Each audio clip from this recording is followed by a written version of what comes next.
The oil spill, the magnitude of it, and its impact on Florida seafood versus maybe seafood in other areas of the Gulf. Tell us about how Florida fared in terms of the area the oil spill covered versus maybe some of our sister states in the Gulf. Florida dodged a bullet because of the location of the spill itself.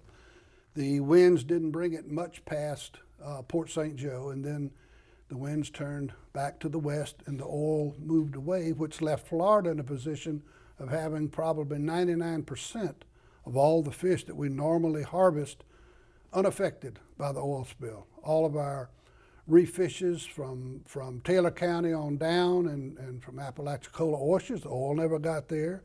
The the oyster industry was never closed, but the perception remains even though we have a product that's as pure as it gets.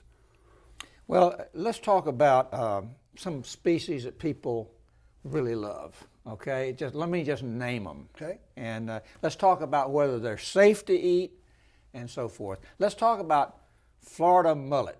I love mullet. Is Florida mullet, let me list several of them. Florida mullet, Florida grouper, Florida snapper, some of the species that people think of in terms of Florida seafood. Are those fish safe to eat? Every fish that comes on the market is safe because of the protocol by the Food and Drug Administration, the National Marine Fisheries Service, and the Florida Department of Agriculture. The mullet is an inshore fishery. It doesn't get out into federal waters. It wouldn't know what to do if it's out in 5,000 feet of water. Your grouper and snapper do, and the grouper snapper fishery encompasses the whole Gulf of Mexico. Very little of the area where Florida grouper is produced was closed. And that which was closed, in our opinion, was done as a precautionary measure, because the way they closed an area was if you see oil on the water or if you see sheen on the water, then that's a candidate for closure. Then the federal officials would take those two facts and they would add what they call a precautionary principle, depending on which way the wind was going, and extend the closed area far out. Doesn't mean there was any oil there, doesn't mean there was any sheen, but it meant that they were taking a precaution. And when they open, the federal government goes back into those areas and they actually take thousands of fish. They do a sensory evaluation, smell them.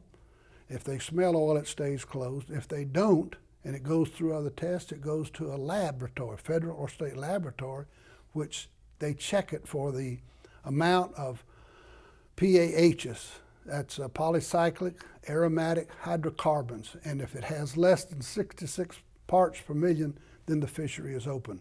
And so far, all of the areas that were never closed have been reopened and the fish are totally safe.